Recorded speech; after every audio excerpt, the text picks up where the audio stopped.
Help is on the way. We'll move heaven and earth to get more people vaccinated. 100 million shots in our first 100 days in office. I can say we're not only going to meet that goal, we're going to beat that goal. It's a race between the vaccine and the virus. 200 million shots. The goal unmatched in the world. This is an American achievement. The exponential growth in vaccinations actually seems to be stopping. There are millions of Americans who just need a little bit of encouragement to get the shot. I don't know if I'm going to get it. I just feel like I'm good and I'm pretty healthy. You hear so many stories of side effects and everything. I don't need a side effect. We really need to do whatever we can to win over people who are hesitant. Our goal by July 4th is to have 70% of adult Americans with at least one shot. Only way to get our lives back, to get our economy back on track, is to beat the virus. This is an MSNBC Town Hall. Vaccinating America.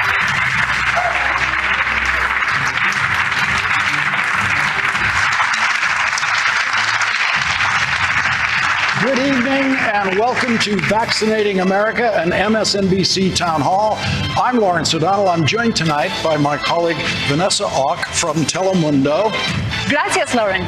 And we are here with a live studio audience at Northern Virginia Community College in Alexandria, which counts among its 14,000 students and faculty members Dr. Jill Biden.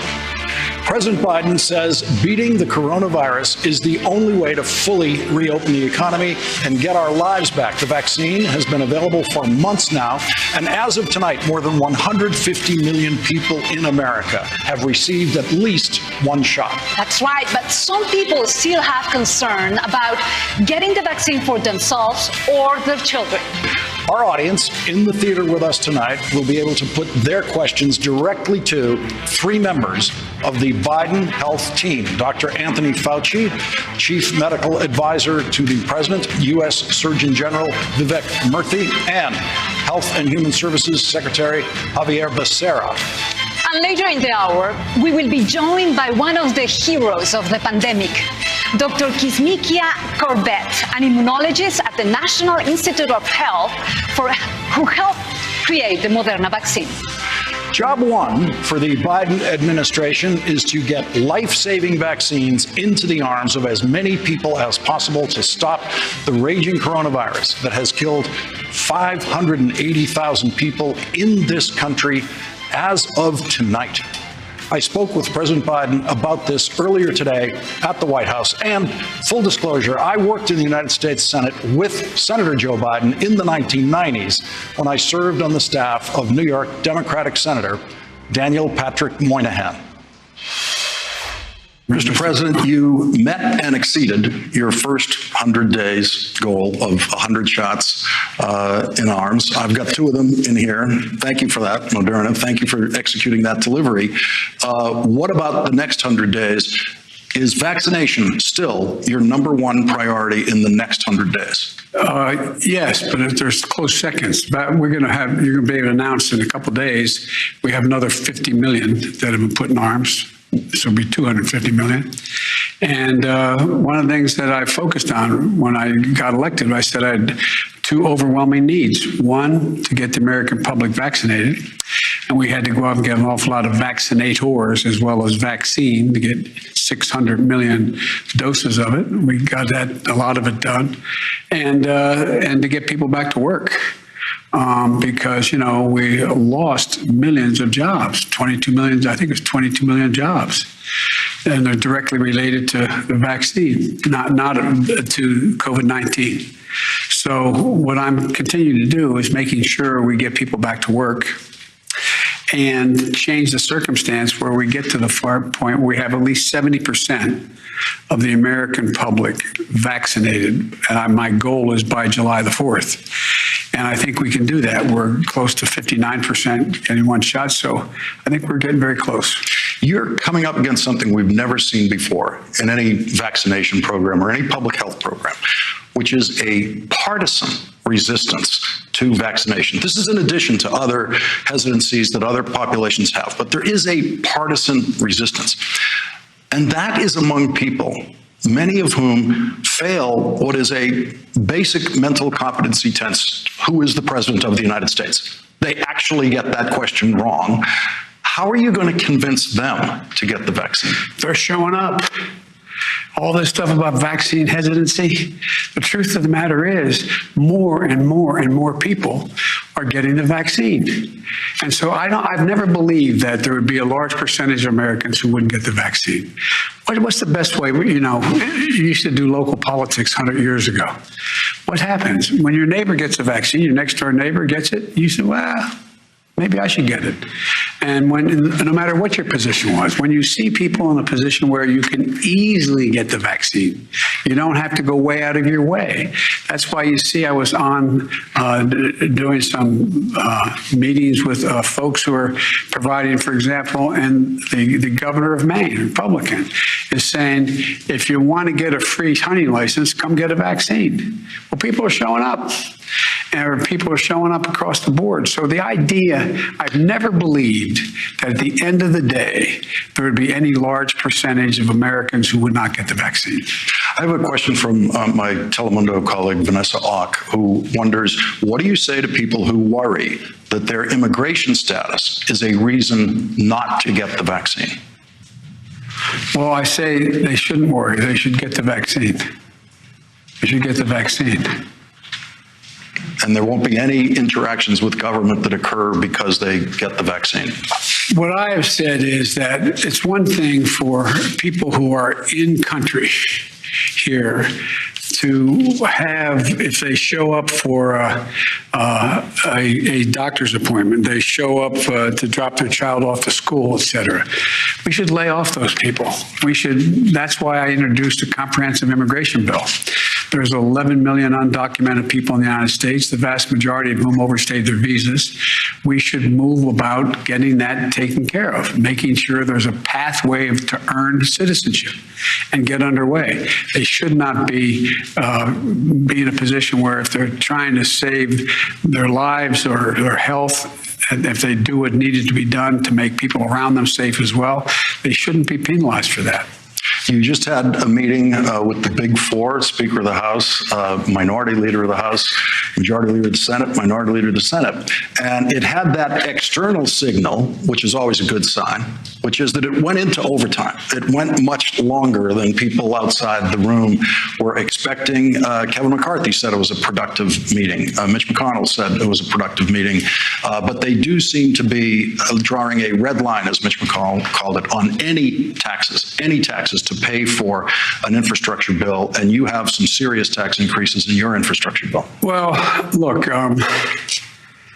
there was a red line saying they wouldn't do anything on anything, quite frankly. Well, that was last week. Mitch McConnell said last week he had 100% of Republican senators lined up against your infrastructure bill.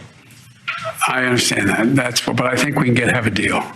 And there are ways in which we can pay for this without just putting the entire burden on working class and middle class people. For example, there's a situation where there's an estimation of somewhere between $700 billion and $1.3 trillion if we hire up more IRS agents and we go after those folks who are avoiding taxes at the top end. And that is, I mean, these are serious, this isn't pie in the sky, these are serious experts, liberal, conservative, et cetera. So let's say it's somewhere in between. That's $1 trillion. I'm confident they would go for that. I'm confident, for example, something that's not in the $2 trillion tax cut for which nothing was paid for, and it ended up being increasing the debt, that there's a thing called stepped up basis. That's not in it. So the stepped up basis is complicated. I didn't know what it was. I never had any money, so I didn't know what it was. But for example, if you have a capital gain, you're a wealthy person, you're about to cash in, you bought $1 million worth of stock, now it's worth $1,500,000, you're going to cash it in, and God forbid, in the way to cash it in, you figuratively speaking get hit by a truck and you die, that gets left to your son or daughter. They pay none of the capital gains you would have had to pay. It's not inheritance tax. It's a tax owed 10 seconds before it happened. Eliminate that. That raises billions and billions of dollars. So there's ways to do this. Mitch McConnell said that he's not willing to reopen anything that was in the Trump tax cut. Now, there are. Neither of those are in the Trump tax cut. So is that where you're exploring? Did you have an exploration of possible revenue with them, actual pay-fors? No, I didn't get into that. I get into what constitutes infrastructure. And I want to make it clear. I want to get a bipartisan deal on as much as we can get a bipartisan deal on. And that means roads, bridges, broadband, all infrastructure. But I'm not giving up on the fact that we have, 2 million women not able to go back to work because all the daycare centers are closed. They're out of business. And so they can't go back to work. I'm not going to give up on a whole range of things that go to the question of productivity, of increasing jobs, increasing employment, increasing revenues. I'm not really going to give up on that. So we're going to fight those out. So I want to know what can we agree on? And let's see if we can get an agreement, kickstart this, and then fight over what's left and see if I can get it done without Republicans if need be. You're trying to make a deal today in a room with Kevin McCarthy where what he was doing before he came up here was expelling Liz Cheney from his leadership group for saying things like, the election is over, as she said last night on the House floor. And Kevin McCarthy is the same person who supported Liz Cheney just weeks ago. How can you accept whatever someone like Kevin McCarthy says today as something that you're actually going to legislate a few weeks from now or months from now? If a man looks me in the eye, gives me his word that something's going to happen, I take it unless he breaks it. He may have broken his word to somebody else, but to me, has he made that deal? Has he made it? We're nowhere near having made a deal. We agreed that we should try to get a bipartisan agreement. But the Liz Cheney McCarthy thing is above my pay grade. I mean, I have enough trouble figuring out my own party all the time, let alone Republicans. Are you shocked that there's just, at this point, one member on the Republican side of the House who was willing to stand up last night and say things like, the election is over, and if you don't believe in the outcomes in our courts, you are an anti-constitutionalist on the Republican side? That's what her fight is on the Republican side of the House of Representatives. I think I heard Kevin McCarthy say today, Biden's a duly elected president. He did. This is the experience I had working with you in the Senate. I have to let the audience in on this. We've known each other 25 years. And when we were working together in the Senate, what I always saw is you take the most positive thing someone says in your direction and try to work with that tomorrow. And you try to ignore anything that isn't part of what you're trying to work with tomorrow. Is that the way you're doing this job? As Pat Moynihan once said to me, Joe, I'm not sure you're Irish. You don't hold a grudge. Exactly. That's right. I don't. Look, it's too important to the American people. I don't want to sound, I'll just say what I believe. It's too important for the American people for me not to continue to reach out to get things done with people I agree and disagree with. I mean, I ended up making a deal with Jesse Helms, for Lord's sake, on funding the United Nations. I didn't have to give up anything, but I worked on it. He finally came around. But if I had said, because of Jesse Helms has done all these other things, I'm never going to deal with him, it's just not the way it works. I don't, look, I believe, how can I say it? My mother used to give me, I believe in redemption for myself as well. Mm-hmm. But look, Lawrence, I once had a doctor who had worked on me because I had an aneurysm 20-some years ago. He said, you know what your problem is? He said, you're a congenital optimist. Well, I am, because I know the American people. The American people are optimistic. American people never, ever, ever, ever, ever give up. Never. Not once in our history did they give up. And I have faith. I have faith. We just got to keep pushing it. Let me ask you about the second most powerful Joe in Washington, Joe Manchin, who has become a visitor to this White House. And he's not there with the Democrats, even on everything that's proposed. He's not there 100% on your infrastructure bill. He's trying to work with Republicans to bring Republicans along into something that could be a compromise. What about S1, the voting rights, voting access bill that the Senate Rules Committee considered yesterday? So important that Majority Leader and Minority Leader went to the Rules Committee and to testify about and talk about that bill. That bill looks like there will be 0 Republican votes in the Senate for that bill. That bill also doesn't fit any reconciliation rule. That bill cannot get through without 60 votes or without an adjustment to the cloture rule, which Joe Manchin would have to agree to. Does Joe Manchin see this road in front of him and what that means for voting rights in America? I don't know. I've not had that discussion with Joe. I've been meeting with a lot of Republicans, a lot of, quote, bipartisan groups have been coming to see me on everything from the overall bill, the families bill that I have, and the caregivers bill, as well as the infrastructure bill. We were at the same place. I don't know, I can't say that you asked me, but other serious folks in your business asked me the same kind of questions when we were trying to do the American Rescue Plan. How can you possibly get it passed? Well, it passed by 1 vote, even though up to the time that vote took place, there were a number of people saying, I'm not going to do it. But look, I have, this is going to sound naive, I have faith in the American people. The American people overwhelmingly support what I'm doing. The polling numbers are overwhelming. Democrat, Republican, and Independent. The average is we got 78% of the American people, if I'm not mistaken, the last major poll done, showing that they support what I'm talking about, this gigantic effort to try to build back and build back better. You had an enormous number of American people supporting the last bill that passed, and look what's happened. 1.5 million new jobs. 1.5 million new jobs. You had all that money in there for COVID. You've now you have 250 million people will have gotten shots. The death rate is the lowest it's ever been. It's down 80%. Hospitalizations are down.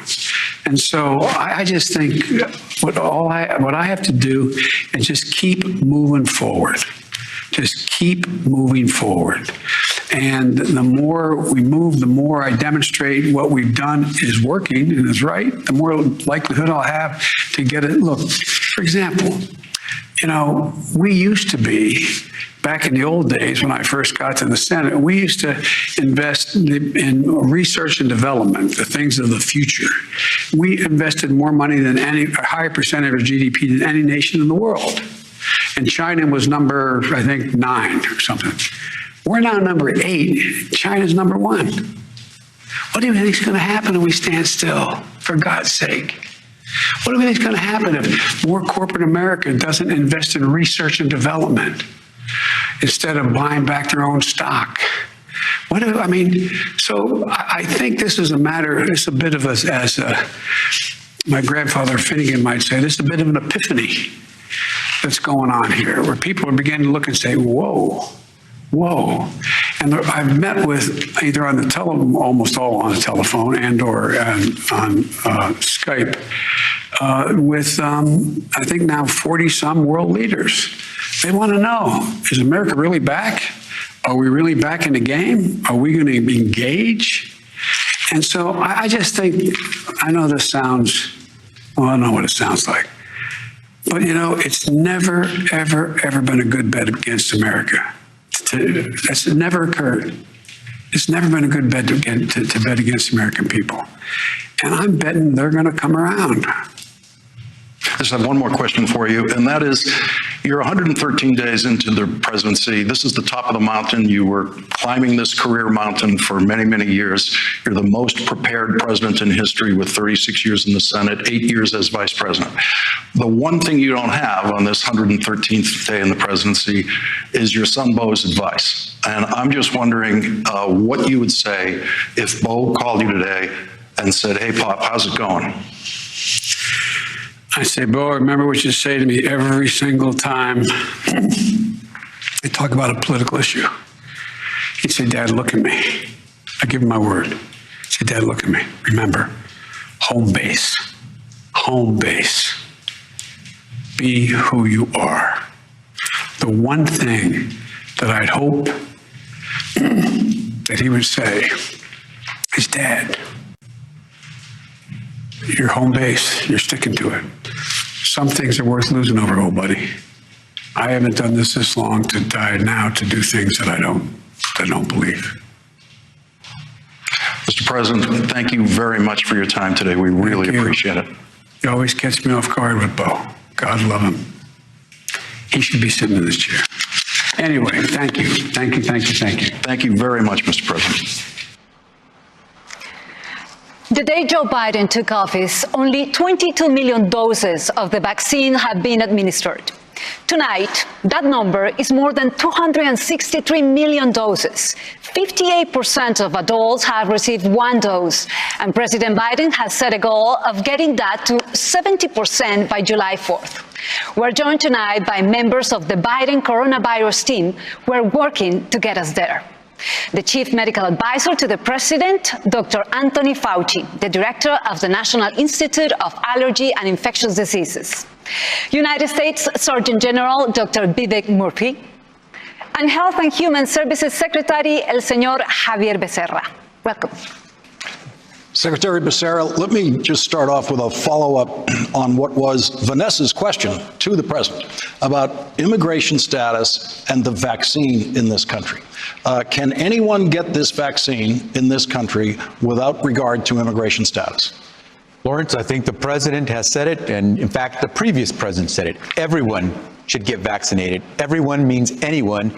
Anyone in this country, whether you're a citizen or not, you are eligible to get the vaccine. All right, let's take a look at the audience here. Can we get a show of hands out there from anyone who has concerns about the vaccine or knows someone, maybe has a family member, who has concerns, doubts, hesitancies about the vaccine? Okay, just about everybody in the room tonight has that. I think our panel is ready to deal with any questions about that vaccine. So let's get started. Let's get a question from the audience. We've got someone approaching the microphone, I think, right over here. Please tell us your name and your question. My name is Nathaniel. My question is, can you guarantee the safety and the long-term health of people who take the vaccine? Dr. Fauci?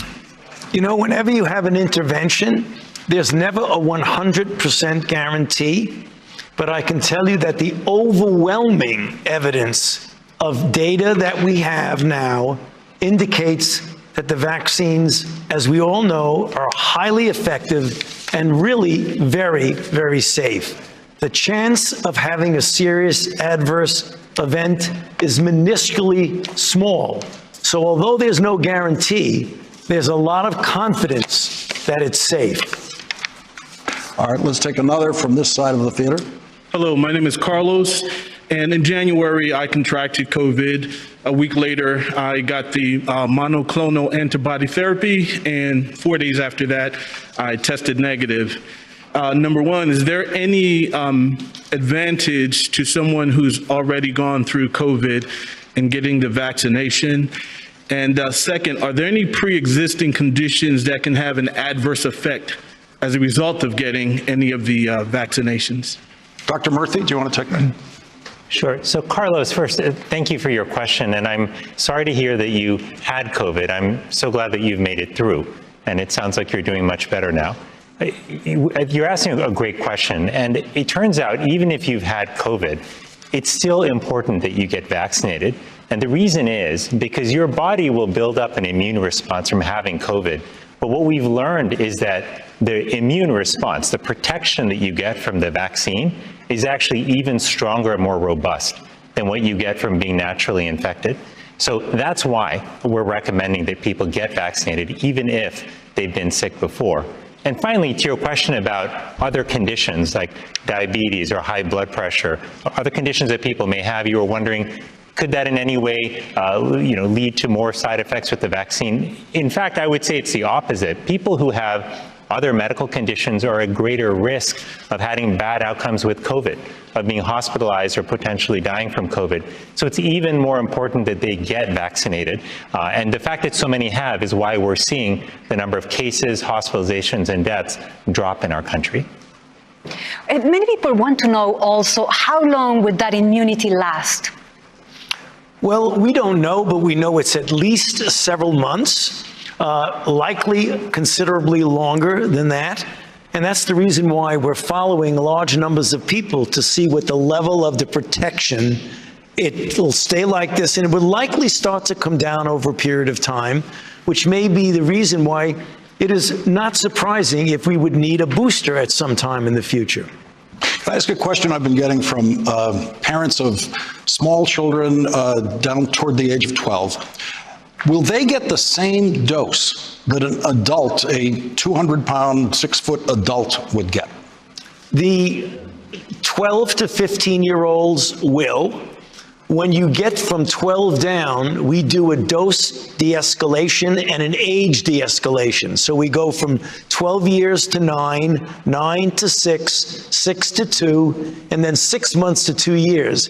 As you get down to the lower ages, the dose will be diminished. Okay. Thank you, Dr. Fauci. We have another question over there.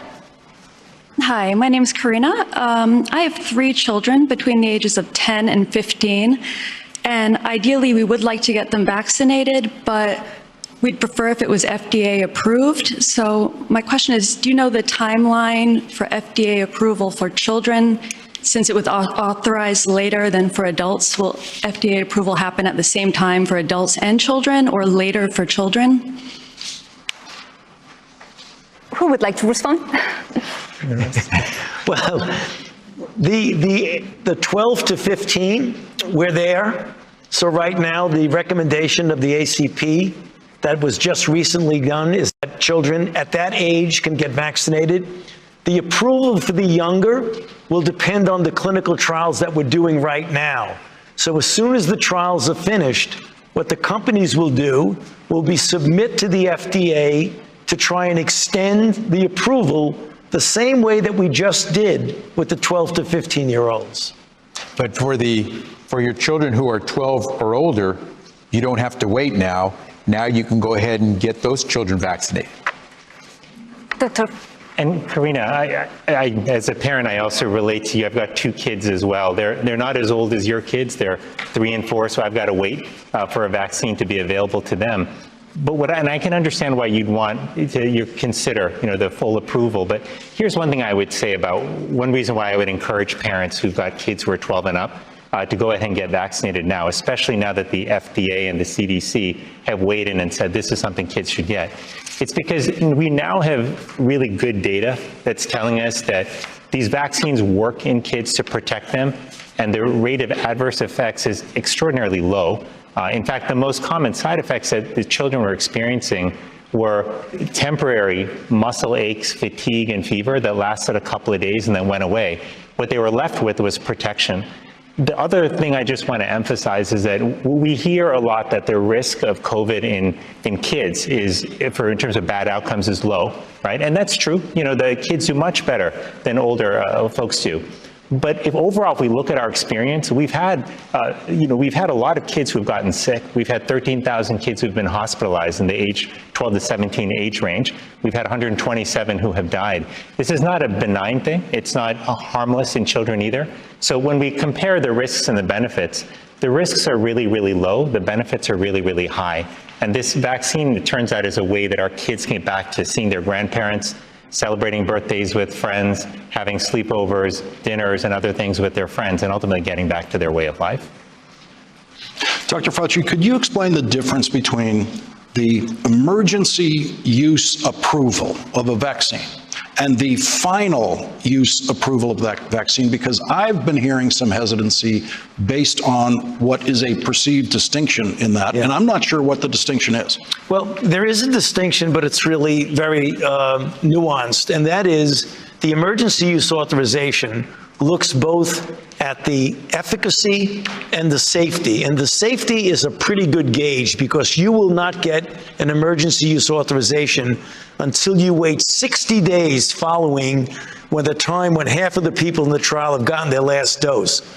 We know from experience that the overwhelming majority of the long-term effects are within 15 to 45 days following the dose. So if you wait 60 days on the emergency use authorization alone, you're in really good shape with safety.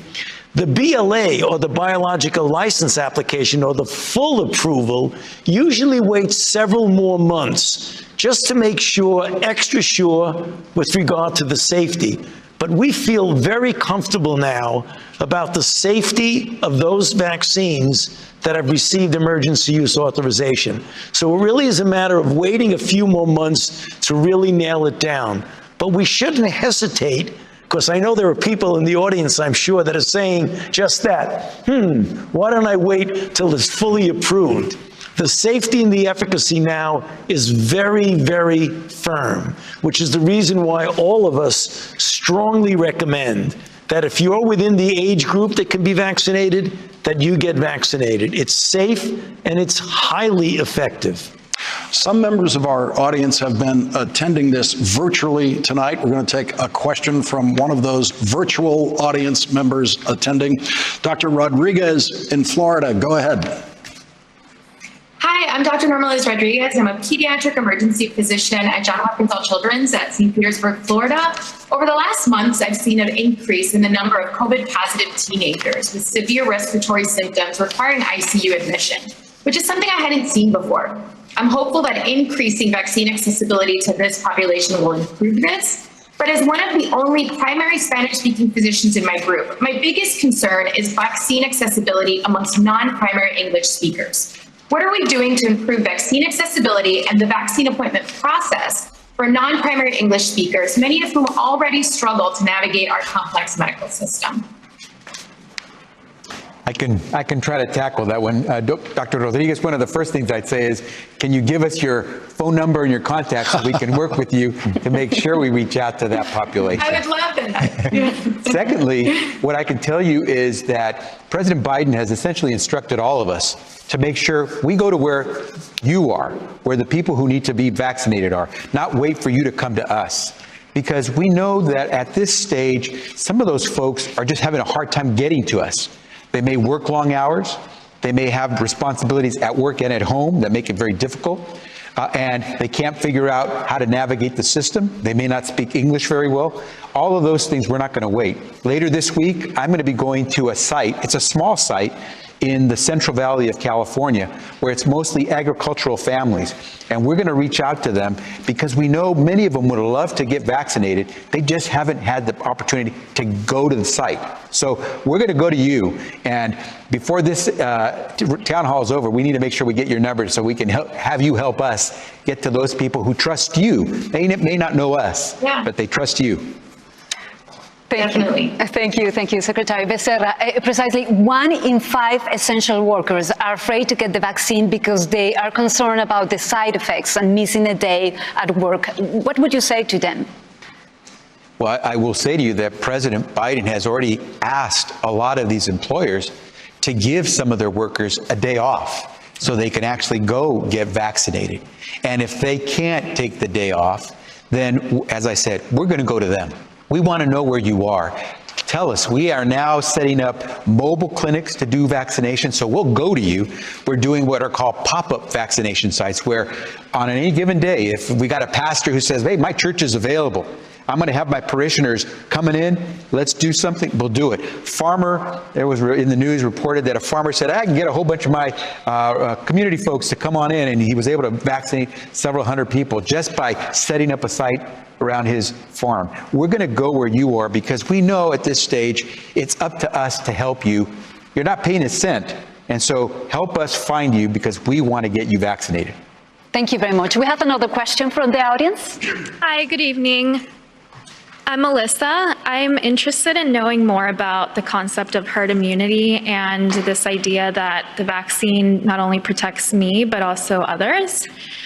Could you tell me more about how the portion of the population that is choosing not to be vaccinating harming others? Dr. Fauci? She's asking about her. I didn't hear her very well. The people who are choosing not to get vaccinated, would you describe them as being a harm to other people? No.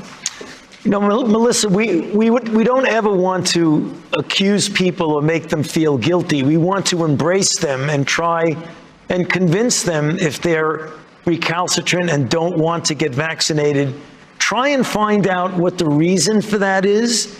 Reach out to them, even if it takes a trusted messenger, maybe not me, maybe someone who they trust in the community, a clergy person or their family physician, to get to ask them why it is you don't want to get vaccinated, rather than making them feel guilty, because you'll never win them over if you do that. So our tact is to try and reach out and try and give the good rational reason why it's necessary for your own protection, for that of your family, and really as your societal responsibility to keep the entire community safe. Thank you so much, Dr. Fauci. We have many more questions to get to. But first, we want you to know that people that are 12 years old or older are eligible for a vaccine. If you need more information about where to get your vaccine, you can find the information you need by scanning the QR code on your screen or going to planyourvaccine.com.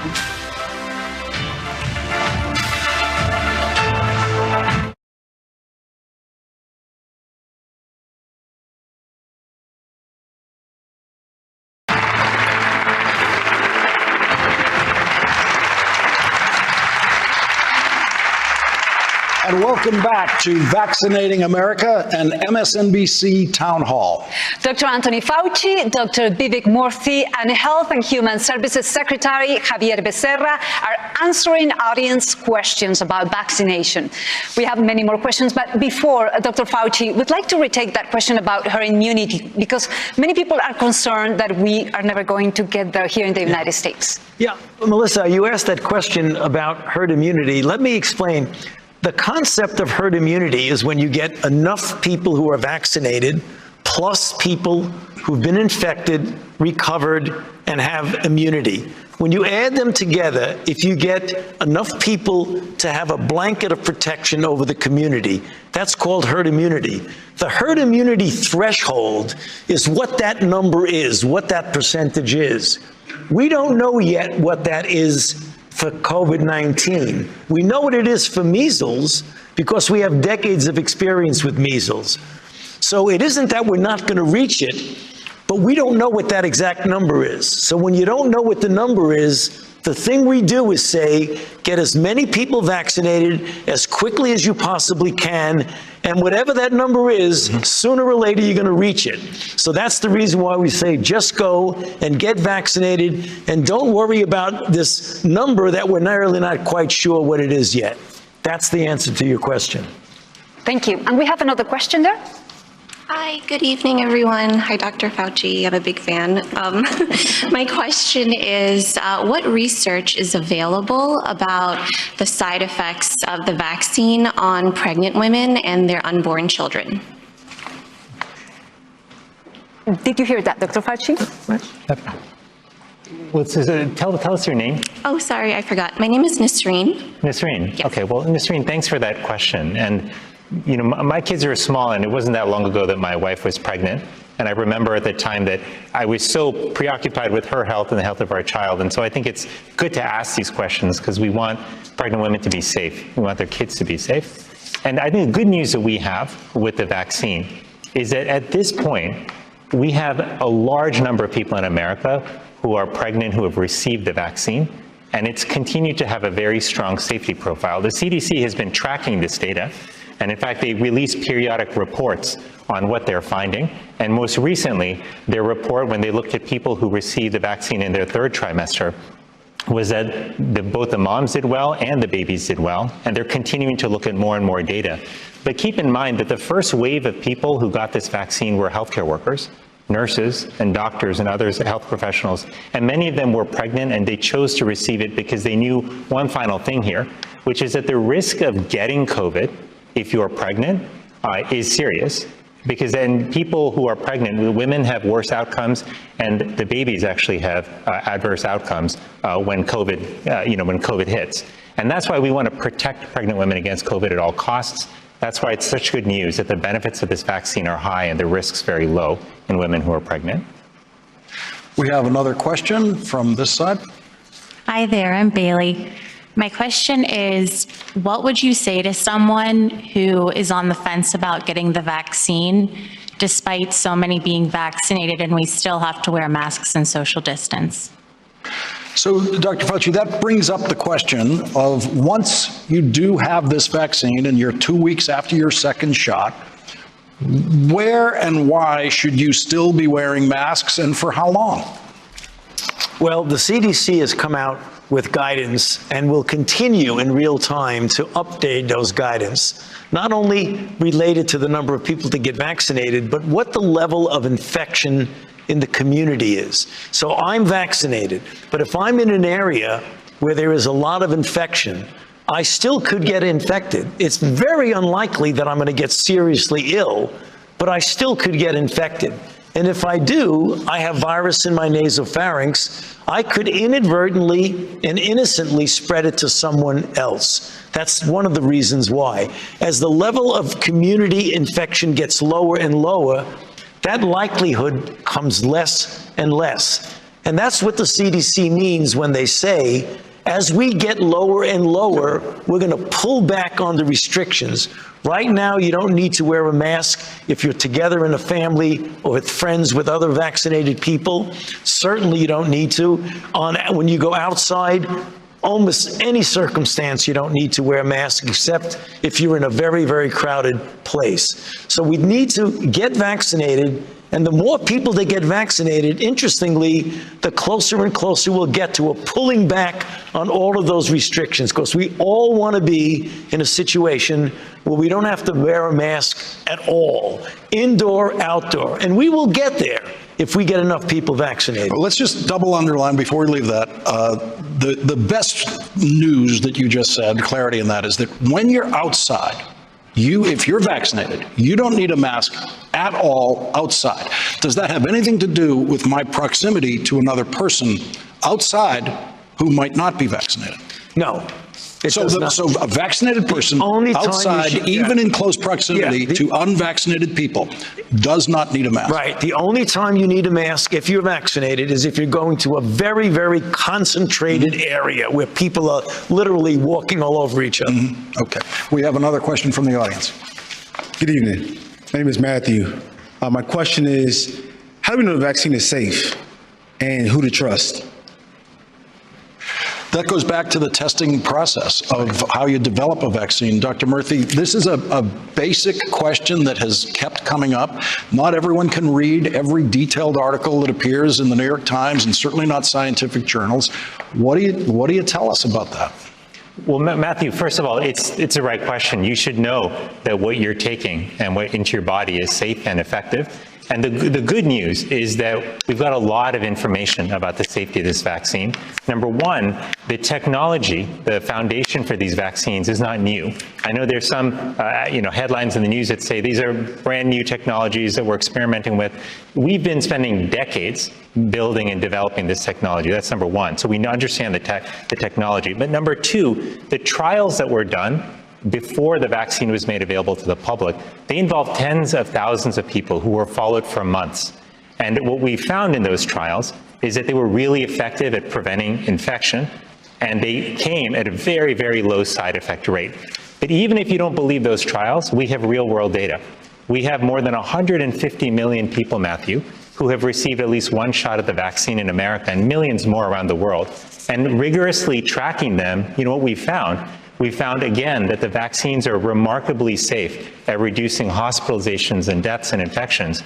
But the side effect rate has remained markedly low. So what we have in total is a vaccine that has very high benefits and very low side effects, which is why so many doctors, more than 90% of doctors actually either took the vaccine themselves or are planning to get it, and why so many of us are recommending it to others as well. Matthew, can I ask you, does it give you confidence that Dr. Fauci, who has been working in this area his entire life, was one of the very first people to take the vaccine, the Maderna vaccine?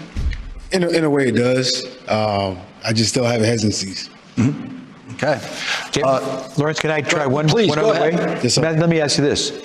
Remember when COVID started hitting, all the news that was coming out about the deaths, most of the folks who were dying were our grandparents, our parents, older folks, right? Yes. If you've been watching the news, you're not watching news where the folks that are passing away are so much older Americans. Today, what you're finding is that with the vast majority of seniors in America now vaccinated, they're able to go out and do things. A lot of us were able to hug our mothers or grandmothers on Mother's Day because they've been vaccinated. If you're not convinced by the experts, then the fact that today your grandmother, your mother may be alive who got vaccinated is a clear sign that not only is it safe, but it's something we should do for our family. If we really do love our family members, we got to keep everyone safe and keep them alive. And Matthew, you're lucky because at the end of the hour, you're going to hear from Dr. Kizzmekia Corbett, who's the woman who invented the vaccine that Dr. Fauci took, that I took. You're going to really want to listen to her. I think she's the one who might be able to convince you. Okay, Vanessa? And I think this is a very important subject because families and friends are divided about this. And some people have decided to stop talking about it. What do we do when we have a loved one or a family member that is in that place? Well, Vanessa, we have to do what we do with family, which is be kind, be understanding, and give people time. Look, all of us are trying to make the right decisions for ourselves. We're all trying to figure out a way forward here, and we have different questions. And some people might take longer to get to the answers than others. But what doesn't work is when we judge people, when we make them feel bad about their positions. And that's what we got to keep an open dialogue there. Because one of the most powerful things that people say again and again in surveys is they say that about half of people want to actually talk to a family member to help make that decision about getting vaccinated or not. And that means that even if you don't have an MD or an RN behind your name, even if you're not in healthcare, you can be a really powerful force in helping your family make that decision as long as you're there for them when they have questions that need answering, and as long as you can help them make an appointment. And don't underestimate that piece either, because a lot of people, they're sort of okay with getting the vaccine, but they just don't know where to get it, how to make an appointment. But now it's easier than ever. You go to vaccines.gov, in English and Spanish, you can put in your zip code, you can get locations by you. You text either get vax or vacuna, you text your zip code to that, and you'll get 3 places immediately that are close to you where you can get vaccinated. These are the kind of tools we got to give our family, support them, give them information, lead by example in getting vaccinated yourself. That's how we'll protect our families and move forward. I want to thank our expert guests for joining us tonight. This is the A-team fighting the coronavirus for you. They're doing this for you. Dr. Anthony Fauci, Dr. Biddick Murthy, and Secretary Becerra. We'll be right back with the creator of the Maderna vaccine, Dr. Kizzmekia Corbett. She's next. Thank you very much. Thank you very, very much. Thank you, Doctor. So much. Really appreciate it.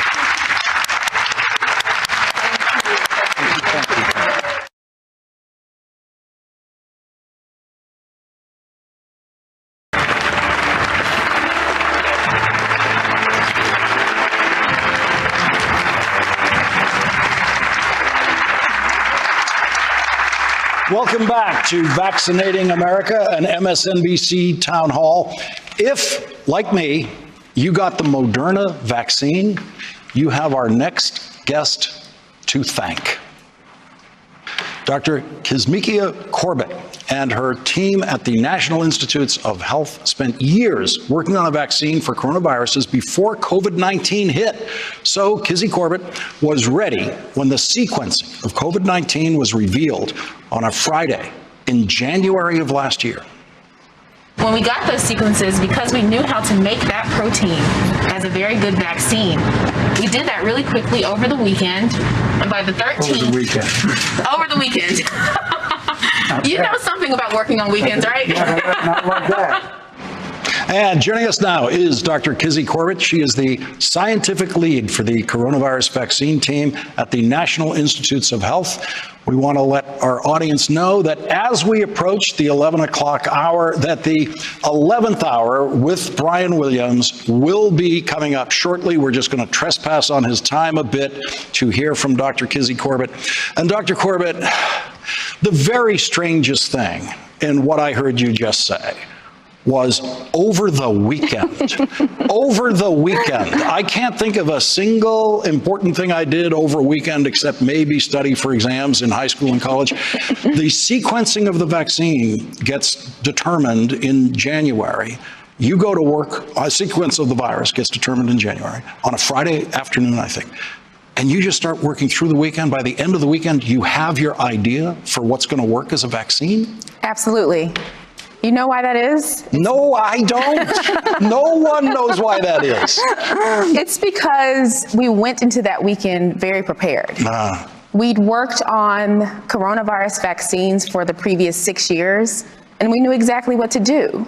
And we were actually waiting patiently for those sequences because we were so ready to start to make a vaccine in case that the virus did become a pandemic like we're seeing now. And that's because you knew this kind of pandemic was both likely and surely on the way at some point. You just don't know when. It's kind of like an earthquake. Yeah, you know, coronaviruses have given us a hint over and over in history before. There was SARS, then there was MERS, and so we kind of knew that coronaviruses as a viral family had pandemic potential, and so we prepared for it. Dr. Corbett, and this is a concern that many people have raised. They think that the vaccine was developed very, very fast. Could you explain that? Does this type of process of development have been going on for decades? For decades. Both on what we were doing at the National Institutes of Health, which was basically fundamentally understanding coronaviruses so that we can make a really good vaccine for it, and also the technologies that these vaccines are using. They have been in development for years. And so when you bring those two things together, you become really confident as a scientist that you know what you're doing, and the steps to the vaccine development process embedded in all of the steps are checkpoints where we as scientists and the FDA say, can you go forward? Is this vaccine safe? And does it elicit or make the type of immune response that you would think? Dr. Corbett, you heard Matthew earlier in the hour. Dr. Fauci, who's been working his whole life on this, taking the vaccine, your vaccine, in public, gave him a certain amount of confidence, but didn't get him over the line to eliminate his hesitancy. Do you have anything to say that might help Matthew get all the way to the vaccine? Where is Matthew? Where is Matthew? There he is. Hi, Matthew.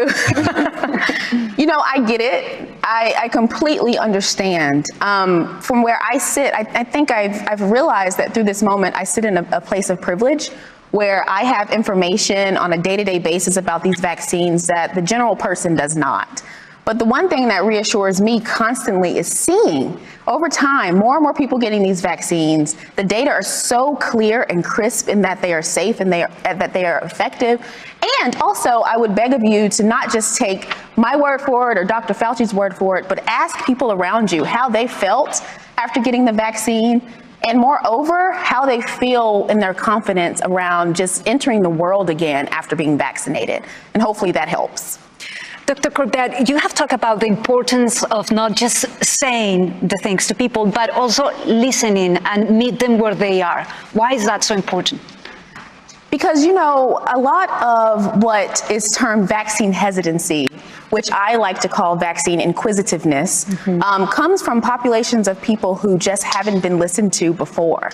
And so I think that it was just time for us as scientists and people in the medical profession to just say, we hear you, We understand, and this is what we can give back, which is the information so that you can make an informed choice for yourself. Very important. We have another question right there from the audience. Hi, I'm Jessica Jimenez. Thank you so very much for your work for mankind. My husband, myself, we are vaccinated. I was hesitant to vaccinate my 16-year-old, but now I'm afraid to vaccinate my minor. What assurance can you give me about the side effects in the long term? I'm really afraid about the side effects and whatever comes in the long term. I completely understand that. And one of the reasons why this overarching view that there is fear about side effects for the long term is that what you're seeing is a year or a year and a half of vaccine development.